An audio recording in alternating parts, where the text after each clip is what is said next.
Hello students of class 7. Let us today begin with the second chapter in history, that is Rise and Spread of Islam. In the last class, we have learned about one major religion, that is Christianity, and today now we are going to learn about another religion, that is Islam. Now before we go to Islam, let us know where this religion Islam originated. Arabia. Islam originated in Arabia. This is a map of Arabia. Arabia is a peninsula which is surrounded by 3 seas. If you can see here, Red Sea is towards the west. Then you have Persian Gulf towards the east and Arabian Sea in the south. Arabia was a land of a desert where there was no forest or vegetation, and Arabs are believed to have lived here from the ancient times. Now these nomads or Arabs were known as Bedouins, and they would move from one place to another in search of food and water. These Bedouins were divided into different tribes, and they would have constant wars among each other, but they never surrendered to a foreign conqueror. These Bedouins did not have a unified religious system. That means they did not have a unified religion. There was star worship, there was nature worship. They also worshipped different idols. So there was no appropriate religion or faith that they followed. Now the 2 important towns of Arabia are Mecca and Medina. We are going to learn about Mecca and Medina in this class later. Now, Prophet Muhammad, who is said to be the founder of Islam, was born in Mecca. Let us learn who was Prophet Muhammad. He is said to be the founder of Islam. He was born in the year 570 CE in Mecca, and he belonged to the Quraysh tribe. I told you that in Arabia they had different tribes, so Prophet Muhammad belonged to the Quraysh tribe. Now, he had lost his father before his birth. So he was brought up by his grandfather, and when his grandfather died, he was then taken care of by his uncle Abu Talib. Abu Talib was a trader. So from very young age, Prophet Muhammad would accompany his uncle Abu Talib on trade travels to Syria. It is at this time that he came in contact with the Jews and the Christians. Prophet Muhammad, after some years, got married to a widow named Khadija. He would spend a lot of time praying, meditating. After many years, he entered into complete spiritualism. He would go to the hills in and around Mecca and spend hours in the hills meditating. It is said that at the age of 40, he received the first revelation. Now what is his first revelation? It is at this time that Angel Gabriel, who is an angel of God, revealed to him the message of God. That is why it is called the first revelation or the first vision. Or it is also said that the truth of Islam dawned on Prophet Muhammad.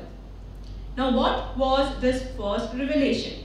According to the first revelation, it said that there is no God but Allah. So Allah is the only God, and Prophet Muhammad is chosen as his messenger. So this was the first revelation. After Prophet Muhammad received the revelation, he started preaching and adopted the religion of Islam. So what is Islam? Islam is an Arabic word which means surrender or submission to the will of Allah. And those who follow this religion are known as Muslims. Islam, you must be knowing, is a monotheistic religion. We have learnt about monotheism in the last class where we told about Christianity. Christianity too is a monotheistic religion. They too believe in one God. In the same way, Islam believes in one God, that is Allah. That is why it is known as a monotheistic religion. So, Prophet Muhammad started preaching this message of God in and around Mecca. This first revelation that Angel Gabriel appeared to him was at Cave Hira. Cave Hira is also known as Mount Enur, okay, in Arabic, which is an important place for the Muslims. Now he started preaching Islam in Mecca. This is Mecca, one of the important towns in Arabia. It is a holy place for the Muslims. It was the holy place also for the Arabs.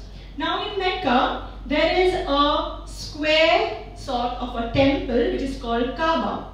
And in this Kaaba, there was about 360 idols of gods and goddesses which was worshipped by the Arabs before they adopted Islam. It is one of the holy place. People or the Arabs before and now the Muslims go on a pilgrimage every year to this place, Kaaba, which is in Mecca. The other important town was Medina. Medina is also known as the Prophet's Mosque.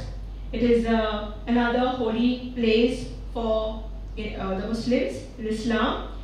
It is also the burial place of the founder of Islam.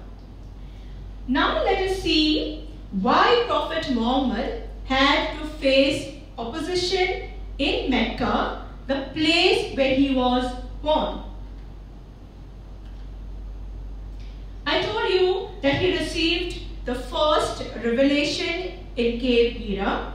Okay, he was about 40 years old and he started preaching the message of God, a message of Allah. It is believed that even after that, for many years, for about 23 years, Angel Gabriel appeared to him. Okay, he had a vision again and he would give him the message of Allah or reveal to him the message of God. All these messages or the verses are compiled in Quran. Quran is the holy book of the Muslims. Quran is an Arabic word which means recitations or readings. So all the messages, all the revelations are compiled in this holy book that is Quran. So when Prophet Muhammad started preaching the messages that has been revealed to him by Angel Gabriel, he had many followers. The first one to follow him was his wife Khadija. But there were some other people who rejected his ideas. Now why? The first important thing what Prophet Muhammad wanted was, he wanted that Kaaba, which was the place of all these idols, should be dedicated to only one God, that is Allah. And he wanted that all these idols from there should be removed from that place. So the Arabs who were there in Mecca, were opposed to his principles, his ideas. And he was forced to leave Mecca. Prophet Muhammad left Mecca because the people went against him when he said that he needs, or they need to ban the idol worship and worship only Allah. He was forced to leave the place. So Prophet Muhammad in the year 622, along with his followers, left Mecca and migrated to Medina. Now this migration of Prophet Muhammad from Mecca to Medina is known as Hijarat. And the journey from Mecca to Medina is known as Hijrah. So this marks the beginning of the Muslim calendar or the Islamic calendar known as Hijri. It is also known as Hijrah, refers to the journey of Prophet Muhammad from Mecca to Medina. I have shown you the two places in Saudi Arabia. So people in Medina found his teachings very impressive, very simple.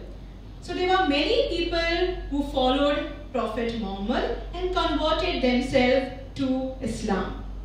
Later, after some years, he was welcomed back in Mecca, and there also many people converted themselves to Islam, understanding the teachings of Prophet Muhammad. He died in the year 632 AD or CE, and after his death, his successors continued to spread Islam in different parts of the world. So, the Islamic calendar, it starts, I told you, from the year 622, and this year we are in the 15th century according to the Islamic calendar. Now his followers or his successors started preaching the teachings of Islam. That was a message of God that was revealed to Prophet Muhammad. Now let us see what are the teachings of Islam.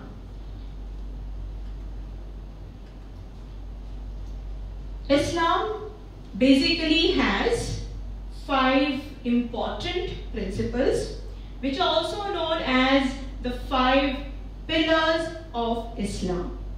The first one, the first pillar of Islam is Kalma Tayyaba.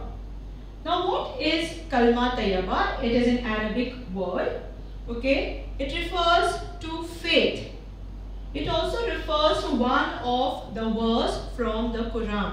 That is, belief in one God. The God which is all powerful, all knowing, all merciful, invisible.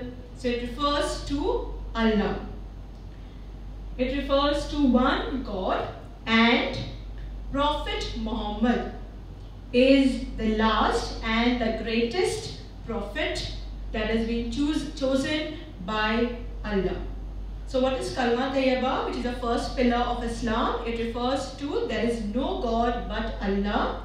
So believe in one God, that is Allah, and Prophet Muhammad is his messenger.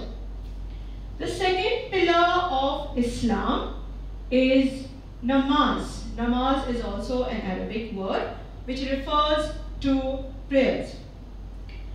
Now every Muslim must offer prayers 5 times a day. Offer namaz 5 times a day.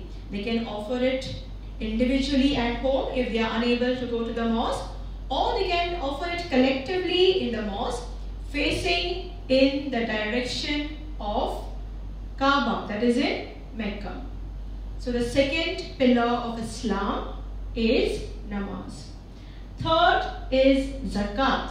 Zakat means charity or giving alms to the poor. Every Muslim is expected to give a portion of their wealth as alms to the poor or to the needy. So zakat refers to giving alms to the poor, and this mainly zakat is done during the month of Ramzan. Okay? The fourth pillar of Islam is Roza. Roza refers to fasting. Every Muslim should fast in the month of Ramzan, which is a holy month according to the Islam. And this month falls in the 9th month according to the Islamic calendar. So every Muslim has to fast from dawn to dusk, that is from the daybreak till the end of sunset for the whole month in Ramzan.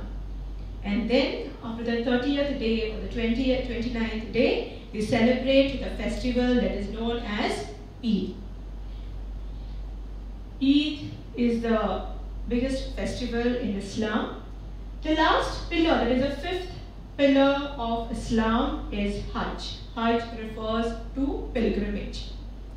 Every Muslim, if he can afford, if possible, should visit the two places, the important towns that we have seen, that is Mecca and Medina, during their lifetime. At least once in their lifetime, they have to go on a pilgrimage which is known as Hajj. And this takes place in the last month of the Islamic calendar. This year it is in the month of July. So, if a person can afford, he can go more than once, but at least once he should visit these two holy places of Islam. So these are the 5 important pillars or the basic principles of Islam. Apart from this, there are other teachings, important teachings. That is, first one, belief in one God. We have already seen this when we spoke about the first pillar of Islam, that is Kalma Tayyiba, belief in one God. That is total surrender or submission to the will of that God. Secondly, Islam also practices equality, brotherhood. There should be no class or caste distinctions. All men are equal before God. Islam forbids idolatry, or idol worship is completely prohibited in Islam. I told you before, because Prophet Muhammad wanted to start with this practice. He wanted to ban idol worship in Mecca. He was forced to leave the place. So the same teaching of Islam, that is, no idol worship will be accepted. The next teaching is observance of parda. This is especially for the women. In Islam, a woman is expected to live a very pious, religious life, very simple, modest life, where she has to observe the parda system, that is called hijab, throughout her life. Along with this, a Muslim is asked to abstain from some things, that is from hard drink, gambling, eating pork, and charging no interest on loans that are provided. That means you should not lend money through interest. So these are the other teachings. All these principles or teachings of Islam, these are like the duties which guide every Muslim in Islam. So in today's class, we have learned about the founder of Islam, that is Prophet Muhammad, how this religion originated, and the people who follow Islam are known as Muslims. And we learned about the teachings of Islam. In the next class, we are going to learn about the spread of Islam to the other countries. Thank you.